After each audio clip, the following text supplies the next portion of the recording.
Religious is injurious to life.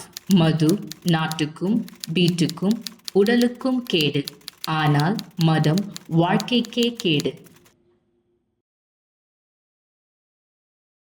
இயேசு இவங்களுக்காக மீன் செய்யணும்னு சொல்லி பிளான் பண்ணிட்டார். ஓகே, அப்புறம் எதுக்கு வலையை அங்க போடுங்கன்றத சொல்லி அந்த வலையில திரளான மீன்கள் பிடிபட செய்யணும் அப்படின்றது என்னுடைய ஃபர்ஸ்ட் क्वेश्चन. இயேசு பேதுருக்கு செய்த அதே அற்புதம், அதே காரியம் இப்ப உயிர் தெளிந்து அதே சம்பவத்தை செய்யறார். இந்த சம்பவத்துல ஒரு வித்தியாசத்தை நம்மளால பார்க்க முடியுது. என்ன பார்க்க முடியுதுன்னா, இங்கேயும் திரளான மீன்கள் தான் மாட்டுது. ஆனா திரளான மீன்கள் எவ்வளவுன்னு சொல்லி எண்ணிக்கையை போட்டிருக்காங்க. கவனிச்சிங்களா இல்லையா? தகப்பனாகிய தேவன் அவருடைய இருதயம் எப்படிப்பட்டது அப்படின்றத குறிச்சு பேசுறேன். நீ என்னதான் மெஸ்அப் பண்ணாலும் அவர் உன் மேல வைக்கிற அன்பை என்னைக்குமே என்ன பண்ணிக்க மாட்டாரு, மாத்திக்க மாட்டாருன்றதுக்கான அடையாளம் தான் அது.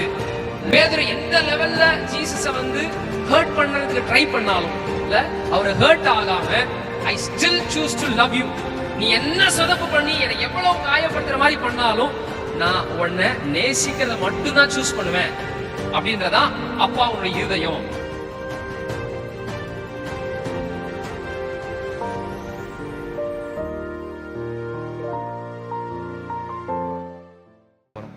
போன வாரம் அப்பா பிள்ளைகளுக்காக செய்த உணவு, பசியோட இருந்த பிள்ளைகளை பசி தீர்க்கும்படியாக செய்து வைத்திருந்த ஒரு உணவு அப்படின்றதெல்லாம் பார்த்தோம். இப்ப பேதுரு இயேசுனுடைய சத்தம் அப்படின்றத தெரிஞ்சுக்கிட்டோன்னு என்ன பண்றாரு, சட்டை எடுத்து இடுப்புல கட்டிக்கிட்டு, ஓகே, ஜஸ்ட் அந்த போட்ல இருந்து அந்த போட் கரைக்கு வர வரையும் அவருக்கு வெயிட் பண்றதுக்கு பொறுமை இல்ல, அவ்வளவு ஆர்வம். ஓடி வராது. ஓடி வரும்போது பேதுரு அங்க பார்த்த விஷயம் என்னன்னா, எரிஞ்சிட்டு இருக்குது, பார்பிக்யூ நடந்துட்டு இருக்குது.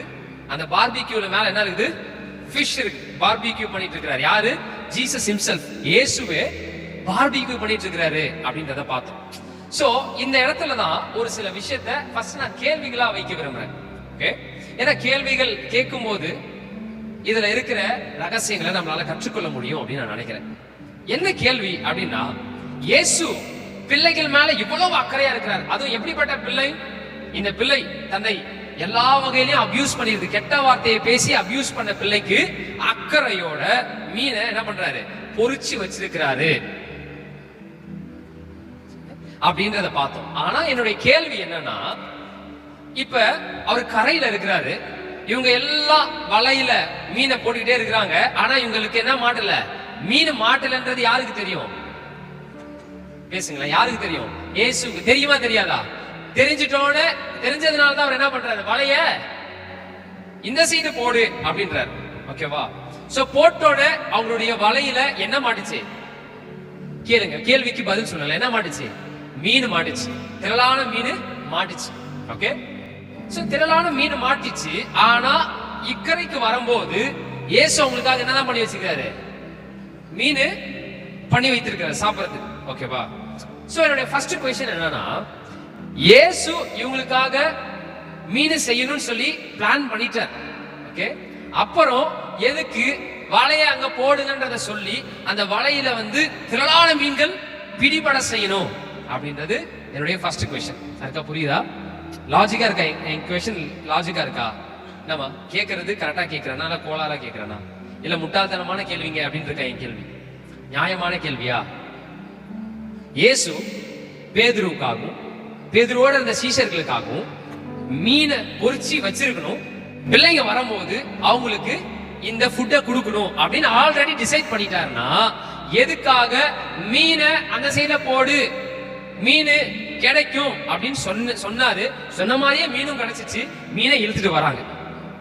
ரைட்டா இல்லையா? இப்படிதானே படிச்சீங்க? சோ என்னுடைய கேள்வியை புரிஞ்சிச்சான்னு உங்களுக்கு தெரியல. மீனை பொறிச்சு கொடுக்கணும் டிசைட் பண்ணிட்ட பிறகு, மீன் கிடைக்கலையா, பரவாயில்ல வா அப்படின்னு சொல்லி இருந்திருக்கலாம். இங்க வாங்க இங்க வாங்க அப்படின்னு சொல்லி என்ன பண்ணலாம், அவரு பொறிச்சு வச்சிருக்கிற மீனை கொடுத்திருக்கலாமா வேணாமா? ஒன்னு அந்த இடத்துல போட்டு பாரு, அந்த கேள்வி வருதா வரலையா? ஹலோ, இங்க இருக்கிறீங்களா?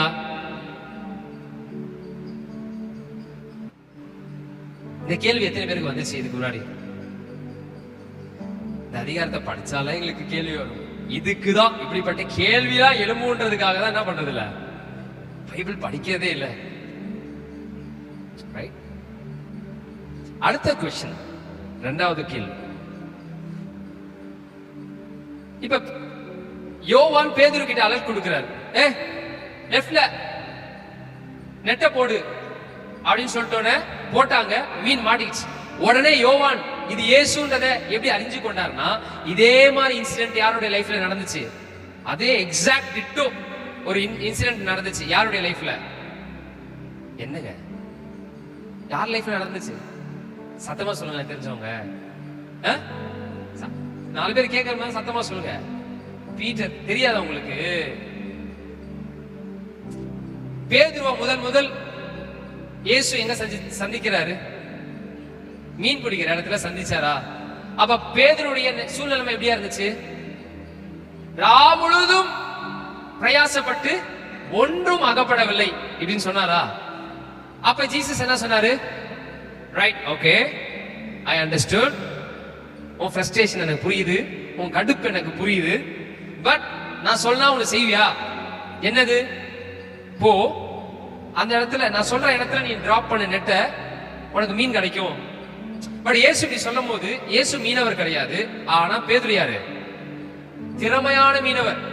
ஓகே, அவருக்கு தெரியாத விஷயம் இல்ல. எந்த டைம்ல போடணும், எந்த இடத்துல போடணும், எந்த இடத்துல போட்டா இந்த பிரீட் ஃபிஷ் கிடைக்கும், அந்த இடத்துல போட்டா எந்த பிரீட் ஃபிஷ் கிடைக்கும்ன்ற டீடைல் எல்லாருமே யாருக்கு தெரியும்?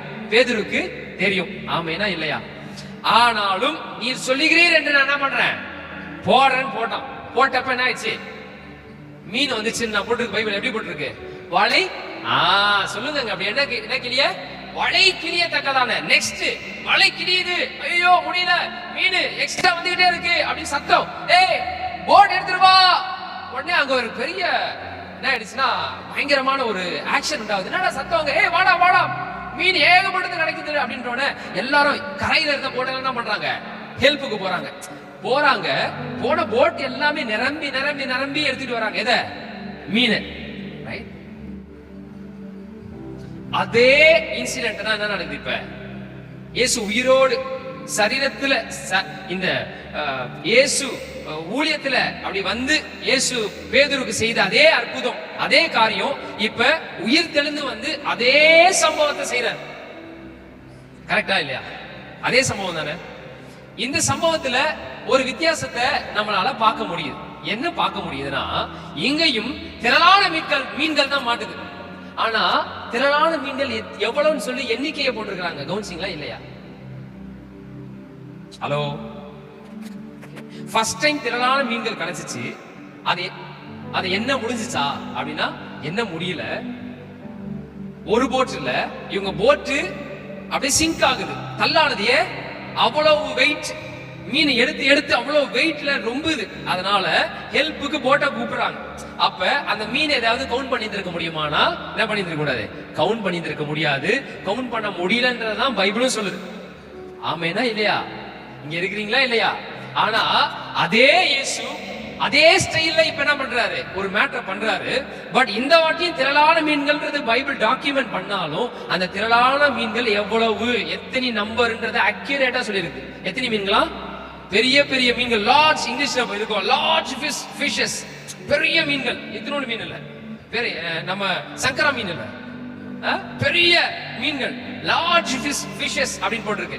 எவ்வளவு லார்ஜ் ஃபிஷஸ்னா 153, 153. இயேசு அங்க அற்புதம் பண்ணாரு. அங்க என்ன கூடாத அளவுக்கு மீன்கள் கிடைச்சிருக்கு. இங்க அதே இயேசு பண்றாரு. திரளான மீன்கள் கிடைச்சிருக்கு, பெரிய மீன்கள் திரளான அளவுல கிடைச்சிருக்கு. ஆனா என்ன கூடிய அளவுல இருந்திருக்கு. ரைட்? ஏன் இந்த வாட்டி என்ன கூடிய அளவுல இருக்குன்றத யோசிக்கிறேன். அண்ட் அகைன் பைபிள்ல ஒரு வார்த்தைய தேவையில்லாம போட மாட்டவே மாட்டாங்க. எல்லாருக்கும் புரியுதா புரியலன்னு தெரியல. 150 திரளான மீன்கள் அப்படின்னு சொல்லி போட்டு முடிச்சிருந்திருக்கலாம்ல. ஏன் 153 மீன்கள்னு போடணும்? சோ இந்த ரெண்டு क्वेश्चनோட நான் ஆரம்பிக்கணும்னு நினைக்கிறேன். ஃபர்ஸ்ட் क्वेश्चन என்ன கேட்டேன்? பசிய ஆற்றணும்னு முடிவு பண்ணி மீனை வந்து பொரிக்கிறதுக்கு கடவுளே டிசைட் பண்ணிட்டார் இல்ல. நான் போன வாரம் சொன்ன மாதிரிதான் நம்முடைய கல்ச்சர்ல படையல் யாருக்கு பண்றாங்க? சமைச்சு கிமச்சி தெய்வத்துக்கு என்ன பண்றேன், சமைச்சு படையல வைக்கிறேன் அப்படின்றத பண்ற இந்த கல்ச்சர்ல கடவுள் பிள்ளைகளுக்கு என்ன பண்ணிருக்காரு? ஒரு படையல பண்ணி வச்சிருக்காரு பாருங்க, ஒரு சமையல செய்து வச்சிருக்காரு. அப்படி செய்யணும்னு முடிவு பண்ணிட்ட பிறகு எண்ணத்துக்கு வலைய போட சொல்லணும், அதுல மீனை மாட்ட வைக்கணும், அந்த மீன்ல உன்னை எடுத்துட்டு வான்னு சொல்லணும் அப்படின்றது கேள்வியா இருக்கு. எதுவுமே காரணம் இல்லாம ஆண்டவர் பண்ண மாட்டார். இது எத்தனை பேர் ஒத்துக்கிறீங்க? ஹலோ, அவருக்கு வேலை வெட்டி இல்லையா? நான் பொறிக்கிற வரையும் சும்மா டைம் பாஸ்க்கு அவங்க என்ன பண்ணிட்டோம், மீனை புடிச்சிட்டு இருக்கட்டும் அப்படின்னு சொல்லிட்டு பண்றாரா?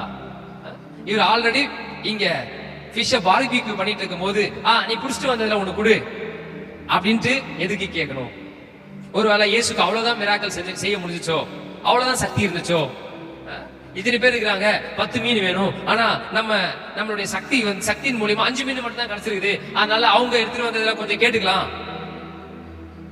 அப்படியா?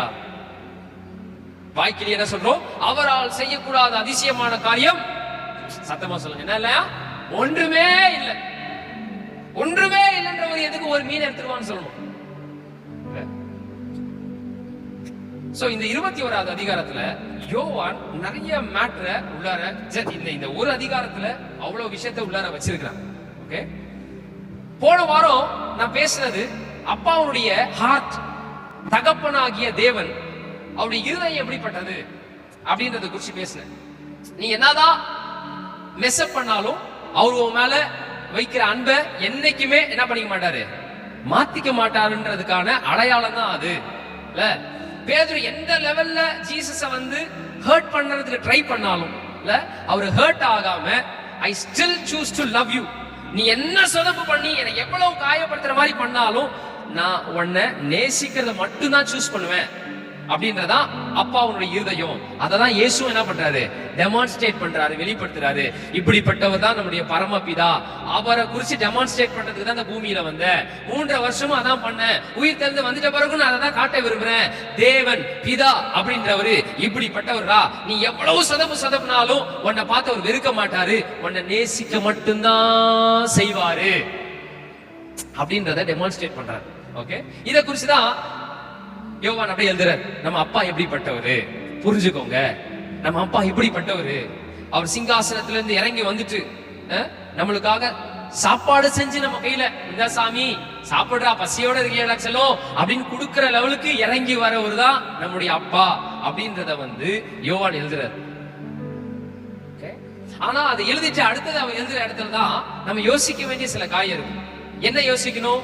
ஓகே, பிதா இப்படிப்பட்டவர்ன்றதை இயேசு டெமான்ஸ்ட்ரேட் பண்றதுக்காக இயேசுவே கடவுளே பிள்ளைகளுக்கு சமையல் செஞ்சு வச்சிருக்காங்க. அந்த லெவலுக்கு அவருக்கு வந்து பிள்ளைகள் மேல அவ்வளவு அக்கறை இருக்குது அப்படின்றதெல்லாம் ஓகே.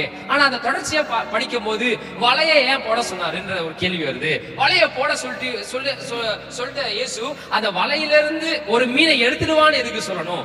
ரைட். அடுத்தது ஏன் 153 மீன்களை பிடிக்கணும்? திரளான மீன்களை ஃபர்ஸ்ட் வாட்டி பிடிக்க வச்சாரு, அதே மாதிரி ஏன் பண்ணணும் அப்படின்னா இது எல்லாவற்றுக்கு பின்னாடியும் அநேக ரகசியங்கள் இருக்குது.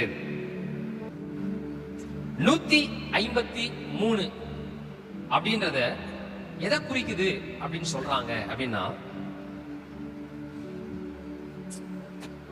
ஒரு ரிசர்ச்ல எப்படியா சொல்றாங்க, அது எந்த லெவலுக்கு ஆத்தென்டிகேட் பண்ணிருக்காங்கன்றது தெரியல, பட் பைபிள் அல்ல காமன் ரிசர்ச் என்ன சொல்றாங்கன்னா, சீல வந்து 153 டிஃபரண்டான பிரீட்ஸ் இருக்கு அப்படின்னு சொல்றாங்க. 153 டிஃபரண்டான பிரீட்ஸ் வகைகள் இருக்கு.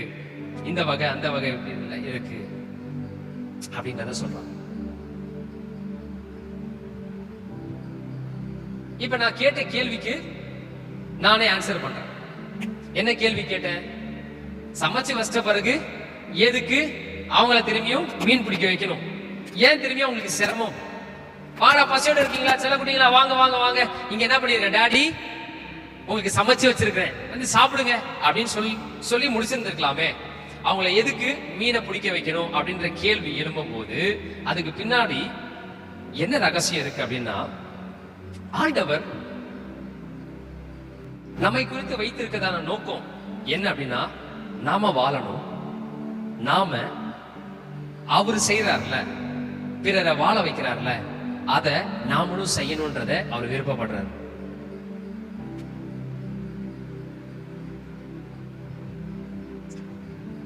Simple concept. வாழு வாழவை. சொல்லுங்க, வாழு வாழவை. பக்கத்துல இருக்கவங்க பார்த்து சொல்லுங்க, வாழுங்க வாழ வைங்க. இப்படி ஒரு சேயிங் வந்து நம்மளால படிச்சிருக்க கூடும். நான் படிச்சிருக்கேன். வாழு வாழ வீடு அப்படின்றத கேட்டிருப்பீங்க. லிவ் லெட் லிவ் அப்படின்னு. ஜீசஸ் ஃபாதர் காடுடைய கான்செப்ட் வாழு வாழ வீடு இல்ல, வாழு வாழ வை. இயேசுவை குறித்து பைபிள் சொல்லுது, அவர் நன்மை செய்கிறவராக,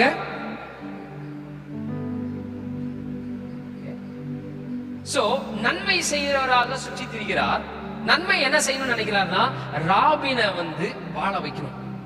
அவன் லைஃப்ல நான் என்ன நன்மை எல்லாம் செஞ்சு அவனை செம்மையா வாழ வைக்கணும், அவனை செம்மையா பிளஸ் பண்ணணும், அவன் நினைச்சு பார்க்காத ஒரு லைஃபை வாழ வைக்கணும் அப்படின்றதெல்லாம் அவருடைய ஆசையா இருக்கு. ஓகே, இந்த ஆசையுள்ள இயேசு நமக்குள்ள இருந்து இன்னொரு காரியம் என்ன செய்ய விரும்புறாருன்னா, நான் உன் லைஃப்ல செய்ய விரும்புகிற காரியத்துல நீனும் பார்ட்டிசிபேட், என்னோட இணைந்து இந்த பூமியில என்னுடைய விருப்பத்தை நீனும் செய்யணும்ன்றதை விருப்பப்படுற. அவருடைய விருப்பம் என்னன்னா, இந்த ஜனங்கள் எல்லாரையும் ஆசீர்வதிச்சு, நாம இந்த பிள்ளைகளை எதற்காக உண்டாக்கணுமோ எல்லாவற்றையும் ஆண்டு கொண்டு இவர்கள் ஆரோக்கியத்தோடு, நன்மையோடு, ஆசீர்வாதத்தோடு இந்த பூமியில வளம் வரணும் அப்படின்ற நோக்கத்தோட செஞ்சோம்ல, அதை செய்யணும் அப்படின்றதான் அவங்களுடைய இருதயத்தில் இருக்குது. அட் த சேம் டைம் ஆண்டவர் என்ன விருப்பப்படுறாருன்னா, அவருடைய ஆசையில நாமளும் பங்கு கொள்ளணும், நம்மளும் பார்ட்டிசிபேட் பண்ணணும்னு விரும்புறாரு. சரிங்களா? இத பாரு, நானும் உனக்காக பாரு ஆசையா மீனை எடுத்து பொரிச்சு அழகா பார்பிக்யூ பண்ணி வச்சிருக்கிறேன். பட் உன்கிட்ட இருந்து ஒரு மீன் எடுத்துட்டு வா அப்படின்றது எதுக்காக சொல்றாருன்னா, என்னுடைய தாட்ல என்ன இருக்கோ அதுல நீனும் பார்ட்டிசிபேட் பண்ணு, நீங்களும் இணைந்து கொள்ளுங்க. நாங்க திரியேக தேவன் பிதா குமாரன் பரிசுத்த ஆவி ஆகிய திரியேக தேவனாகிய நாங்கள் என்ன செய்ய விரும்புறோமோ அதுல நீங்களும் பார்ட்டிசிபேட் பண்ணுங்கன்னு சொல்றதுதான் அதுக்கான அர்த்தமாக இருக்கிறது. பேதுரு கிட்ட என்ன மெசேஜ் கொடுக்கிறாருன்னா, துக்கப்படாத, கஷ்டப்படாத, I still love you, come come come, I love you அப்படின்றத சொல்லிட்டு, இப்ப நான் உங்ககிட்ட சொல்ல வேண்டிய மெசேஜ் எல்லாம் ஒண்ணுதான். ஏன் நான் மறுதலிச்சிட்டேன், நீ எப்படி அப்படிப்பட்ட வார்த்தையெல்லாம் போட்டு கெட்ட வார்த்தையை போட்டு பேசின, இதெல்லாம் நான் கேட்க வரல. ஐ லவ் யூ இத சொல்ல வந்தேன். ரெண்டாவது, நாங்க திரியேக தேவனாகிய நாங்க என்ன பண்ண விரும்புறோமோ அதுல நீனும் பார்ட்டிசிபேட் பண்ணு அப்படின்னு இன்விடேஷன் கொடுக்கிறார். ஏன்னா இவருக்கு முன்னாடியே சொல்லிட்டார்ல, இந்த கல்லின் மேல் என் சபையை கட்டுவேன், பாதாளத்தின் வாசல்கள் அப்படின்னு சொல்லி யாரு பேதுருவை பார்த்து சொல்றாரு. ரைட், முன்னாடி சொன்னாரு, அததான் மறுபடியும் சொல்றாரு. நாங்க பண்ற விஷயத்துல செல்லக்குட்டி நீ என்ன பண்ணு, பார்ட்டிசிபேட் பண்ணு.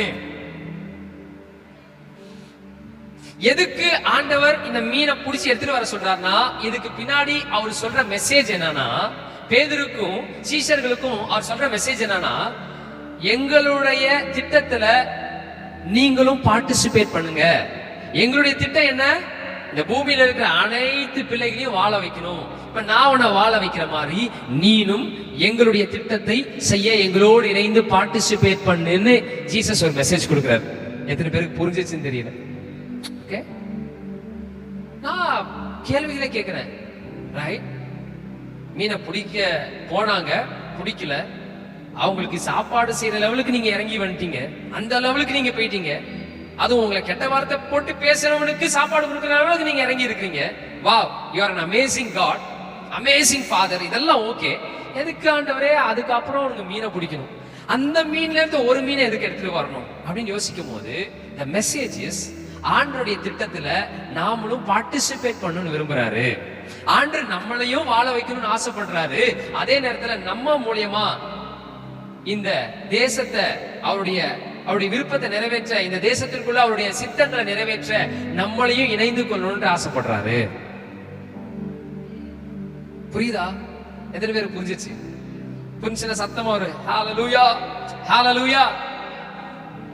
இந்த 53 அப்படின்னு பார்க்கும்போது இத்தனை கைண்ட் ஆஃப் பிரீட்ஸ் இருக்கு. என்ன இதனுடைய மெசேஜ் அப்படின்னா, பூமியில் உள்ள சகல சொல்றாங்கல்ல, சகல அப்படின்னா டிஃப்ரெண்ட் கைண்ட் ஆஃப் பீப்புள்ஸ் இருக்காங்க, டிஃப்ரெண்ட் கைண்ட் ஆஃப் லாங்குவேஜ் பேசுற பீப்புள்ஸ் இருக்காங்க, different kind of cultural peoples இருக்காங்க. ரைட்? எல்லாமே ஒரே மாதிரியா இருக்கிறோம் அப்படி இல்லவே இல்லை. ரைட்? நம்ம ஒரு கல்ச்சர்ல இருக்கிறோம், வேற ஒரு ஸ்டேட்டுக்கு போனா அங்க வேற கலாச்சாரம் இருக்குது. ரைட்? ஒண்ணும் இல்லையே, கேரளாவுக்கு போனீங்கன்னா அங்க கல்ச்சரல் விஷயத்துல மாற்றங்கள் இருக்கும், வேற ஸ்டேட்டுக்கு போனீங்கனாலே சேஞ்சஸ் இருக்கும். சோ பேதுருவுக்கு ஆண்டு, சீஷர்களுக்கு ஆண்டு என்ன சொல்ல வர்றாருன்னா, உங்களோட பண்ண இந்த ஈவென்ட்டை நீங்க உலகம் முழுவதையும் எடுத்துட்டு போகணும், சர்வ சிருஷ்டிக்கு எடுத்துட்டு போகணும்.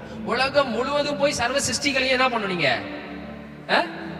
எஸ், ஆண்டவருடைய சித்தங்களை அவங்க லைஃப்ல அவங்க பார்க்கிறதுக்கு நீங்க ஹெல்ப் பண்ணணும். ஆண்டவருடைய சித்தம் என்ன? நீங்க நல்லா வாழ்றது. ஆண்டவருடைய சித்தம் என்ன? நீங்க செழிப்பா இருக்கிறது. ஆண்டவருடைய சித்தம் என்ன? நீங்க வளமோடு இருக்கிறது. இதுதான் காடோட ஹார்ட்ல இருக்கிற டிசையர், இதுதான் அவருடைய சித்தம். இத நீங்க போய் சொல்லணும். ஒருத்தவன் லுசித்தனமா ஒரு கேள்வி கேட்டான் பாரு, ஆண்டவரே உமக்கு சித்தமானால், ஆனா உங்களுக்கு தெரியும் நான் என்ன சொன்னேன், நீ சுகமாக இருக்கிறதா எங்க சித்தமே அப்படின்னு சொன்னேன். இப்படிப்பட்ட சித்தங்களை உலகம் முழுவதும் நீங்க எடுத்துட்டு போகணும், சர்வ ஜாதிக்கும் சர்வ சேனைக்கும் அப்படின்றதா இந்த 153 153 டிஃபரண்ட் பிரீட்ஸ் அப்படின்னு சொல்லும் போது உலகத்துல இருக்க எல்லா கல்ச்சரலுக்கும் இந்த மெசேஜ், இந்த காஸ்பலை நீங்க எடுத்துட்டு போகணும், இந்த நற்செய்திகளை நீங்க எடுத்துட்டு போகணும். உங்களுக்காக நல்ல தகப்பன் இருக்குது. கடவுள் அப்படின்றத இந்த மனித குலம் வேற மாதிரி காட்டிட்டு இருக்காங்க. டேய், ஆக்சுவலா கடவுள் அந்த தகப்பன் இப்படிப்பட்டவரா அப்படின்ற இந்த காஸ்பலை நீங்க சர்வ சிருஷ்டிக்கும் எல்லாத்துக்கும் நீங்க எடுத்துட்டு போகணும், எல்லா மனுஷர்களுக்கும் எடுத்துட்டு போகணும்ன்ற ஒரு மெசேஜ் அங்க வைக்கிறார். Hello hello. சோ இது பேதுருவுக்கு சொன்னதுங்க, அது யோவானுக்கு சொன்னதுங்க. என்ன ஏன் உட்கார வச்சு இது பேசி நிக்கிற அப்படின்னா, பேதுருவுக்கும் யோவானுக்கும் சொன்ன மேட்டர், சீஷர்களுக்கு சொன்ன மேட்டர்னா, அதை இந்த பைபிள்ல ஆண்டவர் எழுதுவதற்கு அனுமதி வைத்திருக்க மாட்டார். இதே வசனத்துல தான் நினைக்கிறேன்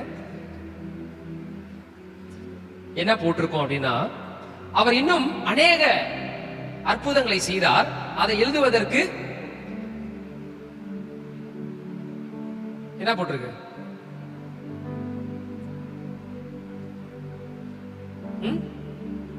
உலகத்தில் இருக்கிற எல்லாத்தையும் எடுத்துட்டு வந்து பேப்பர் எழுதினாலும் என்ன பண்ணாது, இடம் பத்தாது. நல்லா கேளுங்க, புரிஞ்சுக்கோங்க. அப்ப இதை தாண்டி நிறைய விஷயத்த பண்ணியிருக்கிறார். அப்ப அந்த விஷயத்தெல்லாம் விட்டுட்டு இதை எழுதி வச்சிருக்காங்கன்னா, இது பேதுருவுக்கும் சீஷர்களுக்கும் மட்டும் இல்ல, இந்த 2000 வருஷத்துக்கு அப்புறமா இருக்கிற நமக்கும் ஆண்டவர் சொல்ற மெசேஜா இருக்குது.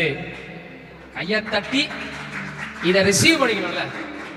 இந்த மெசேஜ் பேதுருக்கு, யோவானுக்கு, சீஷர்களுக்கு நினைச்சிட்டோம்னா நம்ம எதையோ மிஸ் பண்றோம்னு அர்த்தம். இந்த மெசேஜ் சீஷர்களுக்காக 12 சீஷர்கள், அதுல ஒருத்தர் போயிட்டார், 11 தான் இருந்தாங்க. ஓகே, இது 11 சீஷர்களுக்கு ஆண்டவர் கொடுத்த மெசேஜ் அப்படின்னா, ஆண்டவர் கொடுத்த அநேக மெசேஜ் 11 சீஷர்களுக்கு உயிர் தெளிந்த பிறகு கொடுத்த அநேக மெசேஜ் இருக்குது. அதை எழுதுவதற்கு இடம் இல்லைன்ற லெவலுக்கு சொல்லி இருக்கிறாங்கன்னா, இதை எழுதுறதுக்கு ஆவியானவர் அவங்களுக்கு உந்துதலை கொடுத்தாங்கன்னா, இந்த மெசேஜ் அவர்களுக்கு மாத்திரமல்ல, இந்த காலத்துல பேதுருக்கும் யோவானுக்கும் தாண்டி, அவருடைய காலத்தை தாண்டி 2000 வருஷங்களுக்கு முன்பதாக அப்புறமாக வாழ்ந்து கொண்டிருக்கிற இங்க இருக்கிற ஒவ்வொருவருக்கும் இந்த மெசேஜ் ஆண்டவர் கொடுக்கிறாரு. ஹல்லேலூயா. என்ன மெசேஜ்?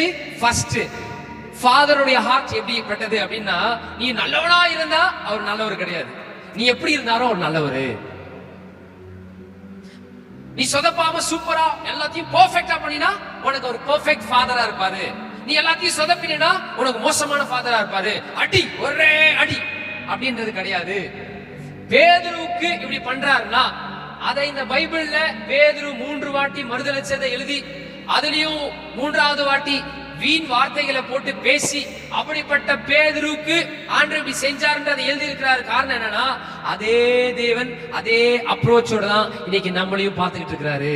பேதுரு எவ்வளவு அன்போட ஆசையோட, ஓகே இட் இட் ராங், அது கரெக்ட்னு சொல்லல, தப்பு பண்ணிட்டான், ஆனா அவன் என் பிள்ளை, பக்கத்துல இருக்கிறவங்க பார்த்து சொல்லுங்க, ஆனா நீங்க அவங்க பிள்ளை. நீங்க என்ன வேணா பண்ணியிருந்திருக்கலாம், என்னுடைய பார்வையில் நீங்க எப்படி வேணா இருக்கலாம், ஆனா நீங்க அவருடைய பிள்ளை. ஆனா நீங்க அவருடைய பிள்ளை.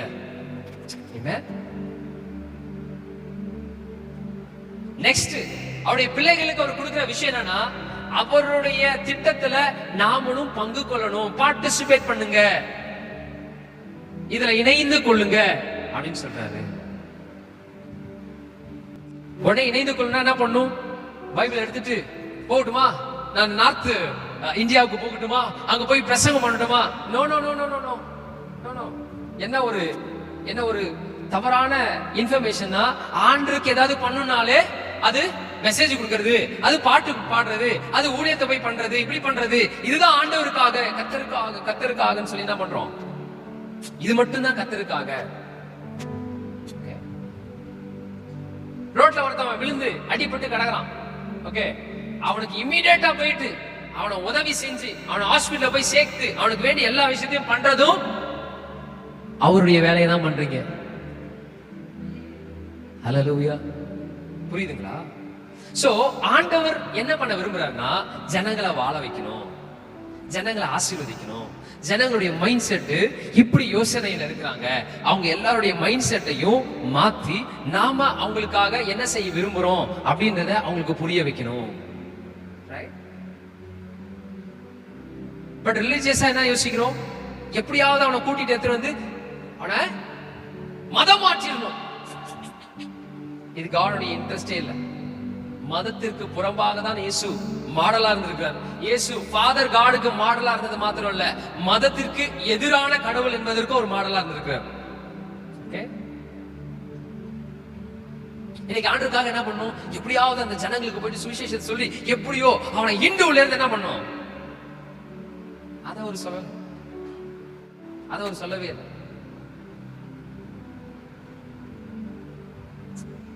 நீங்க பிதா இப்படிப்பட்டவன் அறிஞ்சு கொண்டீங்களே, இத அவங்களுக்கும் வெளிப்படுத்தணும். பிதா நீங்க வாழணும்ன்றதுக்காக தான் அந்த பூமியே அழகா படைச்சு வச்சாரு. அழகா படைச்சாரு, சிறப்பா படைச்சாரு, சூப்பரா படைச்சாரு. எதுக்கு? இந்த அழகான, இந்த சூப்பரான, இந்த சிறந்த உலகத்துல நீங்க சிறப்பா வாழ்றதுக்காக தான். நீ கண்ணீரோட இருக்கணும், நீ அழுகையோட இருக்கணும். அந்த பீப்புள் அவங்க நல்லா வாழ்வாங்க, உனக்கு இதுதான் அப்படின்ட்டு இல்ல. அவன் நல்லா வாழ்றானா, நீனும் நல்லா வாழ முடியும். ஏன்னா அவனை படைத்த அப்பாதான் உன்னையும் படைத்திருக்கின்றார், உன்னையும் உருவாக்கி இருக்கின்றார், உன்னையும் சிருஷ்டித்திருக்கின்றார், உன்னையும் ஆசீர்வதிக்க விரும்புகிறார். அதனாலதான் என் தகப்பனை குறித்து வேதம் சொல்கிறது, அவர் பாரபட்சம் பார்க்காத நல்ல அப்பா. அவன் பாத்தியா எனக்காக சண்டே ஆனா ஊழியம் பண்றான், மைக்க பிடிச்சிட்டு பிரசங்கம் பண்றான், அவனை நான் வந்து வேற மாதிரி ஆசீர்வதிப்பேன். நீ என்ன எப்பயா ஒரு வாட்டி வரதுலயும் லேட்டா வர, உன்னை இவ்வளவுதான் பண்ணுவேன். ஆஹா, என்ன எந்த லெவலுக்கு ஆண்டு ஆசீர்வதிக்க நினைக்கிறாரோ, ஒரு படி இல்ல, ஒரு சின்ன இன்ச் லெவலுக்கு கூட குறையாம ஈக்குவலா உங்களையும் ஆசீர்வதிக்கணும்னு நினைக்கிறதா நான் பேசிட்டு இருக்கிற தேவனாகிய அப்பாவுடைய விருப்பம்ங்க. இந்த விருப்பத்தை நாம அனுபவிக்கணும்ன்றது ஆண்டுடைய விருப்பம். இவர் செய்து கொடுக்கிற இந்த ஆகாரம் பிள்ளைகளுக்காக இருக்குது, அவங்க வாழணும். அதே போல இன்னைக்கு நம்ம இதெல்லாம் நம்ம ரிசீவ் பண்ணணும் அப்படின்றது அவருடைய விருப்பம். நம்ம ரிசீவ் மட்டும் பண்ணிட்டு இருக்க கூடாது. இது நீதிமொழிகள் தானே, தா தா தா என்று சொல்ற அட்டை பூச்சி, அப்படி நீ இருக்க கூடாது. உன்னை எந்த லெவலுக்கு நான் உன்னை நீ ரிசீவ் பண்றியோ அதே லெவலுக்கு நீயும் என்ன போல என்ன பண்ணும்? கிவிங்ல இருக்கணும். கிவிங்னா துட்டு கிடையாது, துட்டு மட்டும் கிடையாது, எல்லாத்துலயுமே அன்பை கொடுக்கிற இடத்துல இருக்கணும், இரக்கத்தை நீ கொடுக்கிற இடத்துல இருக்கணும். நீ இரக்கத்தை என்கிட்ட இருந்து ரிசீவ் பண்றியே, ஆனா நீ இரக்கம் காட்டுறியா?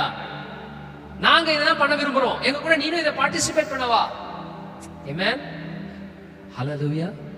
பேதுரு, சி உன் மேல எவ்வளவு இரக்கமா நாங்க இருந்திருக்கிறோம். இவ்வளவு சொதப்பிட்ட பிறகும் நாங்க உன் கிட்ட வந்து உனக்கு இப்படிப்பட்ட அன்பை வெளிப்படுத்தணும்ல, இந்த அன்பை ரிசீவ் பண்ணிருக்கிறல, இதே போல நீயும் பிறருக்கு பண்ணணும். அவங்க உனக்கு எவ்வளோ விஷயம் பண்ணாலும் நீனுமே கிறிஸ்துவ போல எப்படி இருக்கணும்? கொடுக்கிற இடத்துல இருக்கணும். அவங்க கிட்ட இருந்து நான் வாங்கினது எல்லாம் என்னது? அடிதான், உததான், வேதனை தான், திட்டுதான், அவமானம் தான் அப்படின்னு நீ சொல்லலாம். ஆனா நீ கிறிஸ்துவ கிட்ட இருந்து தாராளமாக வாங்கி இருக்கிற எதை? அன்பையும் இரக்கத்தையும் தயவையும். சோ என் கூட பார்ட்டிசிபேட் பண்ணு. நான் இங்க செய்யற விஷயத்துல உங்க மீனவனை எடுத்துட்டு வா அப்படின்னு சொல்றது என்னன்னா, நீனும் பார்ட்டிசிபேட் பண்ணு. உனக்கு நான் என்ன செய்யறனோ அதை நீ அழகா வாங்கிட்டீல. நீ பண்ணது தப்புன்னு தெரிஞ்சாலும் அப்பா என் மேல அன்பா இருக்கிறாருன்னு சொல்லி வந்து நீ எல்லாத்தையும் வாங்கிக்கிட்டீல. என் அன்பை வாங்கின, என் இறக்கத்தை வாங்கின, தயவு வாங்கினல. Do it for others. பக்கத்துல சொல்லுங்க, மற்றவர்களுக்கும் செய். இதான் மெசேஜ். நீ ஆண்டவர்கிட்ட இருந்து என்னென்னலாம் வாங்குற? இறக்கத்தை வாங்கி இருக்கிறோமா? சொல்லுங்க, ஆமேனா இல்லையாங்க? அன்கண்டிஷனல், நிபந்தனையற்ற அன்பை நீங்க எக்ஸ்பீரியன்ஸ் பண்ணிருக்கீங்களா? பண்ணிருக்கீங்களா இல்லையா? உண்மையை ஒத்துக்கணும். ரைட்? என்னாலாம் யோசனா எப்படின்னே தெரியல. அந்த லெவலுக்கு வந்து சொதப்பினாலும் என் மேல ஆண்டவர் இவ்வளவு அன்பா இருக்கிறாரு. இதுக்கு பின்னாடி என்ன கண்டிஷன் இருக்கு? நான் என்ன நல்லது அப்படி செஞ்சுட்டேன்? செஞ்சது எல்லாம் கேவலமான விஷயம். ஆனா என் லைஃப்ல ஆண்டவர் இவ்வளவு நல்லவரா இருக்கிறாரே. ஏன்னா என் மேல அவ்வளவு அன்பு அப்பாவுக்கு இருக்குது. நிபந்தனை அற்ற அன்பை வாங்கி இருக்கிறேன். தயவை தாராளமா ரிசீவ் பண்ணிருக்கிறேன். இப்ப ஆண்டவர் என்ன சொல்றாருன்னா, என்கிட்ட இருந்து வாங்கினீல, என்கிட்ட இருந்து வாங்கி நீ வாழ்றல, இப்ப நீ வாழவை. அன்பை பெற்றுக்கிட்ட, அன்பை கொடு. அவங்க கிட்ட இருந்து எதுவும் ரிசீவ் பண்ணல. அவங்க கிட்ட இருந்து என்ன ரிசீவ் பண்றது பிரச்சனை இல்ல. உன்கிட்ட இருந்து நாங்க என்ன ரிசீவ் பண்ணுவோம்? ஜீசஸ் கேட்கலாம், உன்கிட்ட இருந்து நான் என்ன ரிசீவ் பண்ணேன்? Peter, did I receive a love from you? உன்கிட்ட இருந்து அன்பை நான் வாங்கினா, சிலுவைக்கு தூக்கிட்டு போகும்போது அவ்வளவு விஷயத்துல பாடுபட்டு போன அந்த நேரத்துல நீ அங்க கூட நின்னி அட்லீஸ்ட் நத்திங், ரைட்? பயந்து ஓடி போன, ரைட்? உன்கிட்ட இருந்து நான் பயங்கரமான அன்பை வாங்கினாலே இன்னைக்கு வந்து நிக்கிறேனா? உன்கிட்ட இருந்து அந்த ஃபெய்த்ஃபுல்லா என் கூட நின்னுன்றதுக்காக வந்து நிக்கிறேனா? No, right? நீனும் அந்த மீனை கொடு. நீனும் என் கூட பார்ட்டிசிபேட் பண்ணு, என்ன போலவே. Hello hello. அன்பு நாங்க தாராளமாக எல்லாருக்கும் எந்த நிபந்தனை இல்லாம பகிர்ந்தல் எல்லாருக்கும் கொடுத்துட்டு இருக்கிறோம். அதை நீங்களும் பண்ணணும் அப்படின்றதா இந்த வசனத்துல மூலியமா ஆண்டவர் நம்மளோடு பேசுற மெசேஜா இருக்குது. எத்தனை பேரோட ஆண்டவர் இடைப்பெறான்னு தெரியல.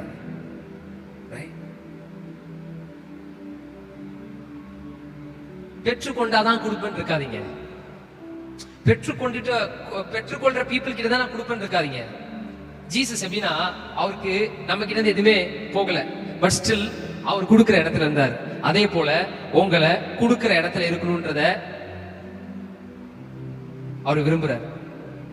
ஏன்னா வாங்கறத பார்க்கணும். இந்த ஸ்டாண்டர்ட், இதுதான் காட் ஸ்டாண்டர்ட். இந்த ஸ்டாண்டர்ட்ல காடுடைய பிள்ளைகளும் இருக்கணும்ன்றத அவர் விரும்புறார்.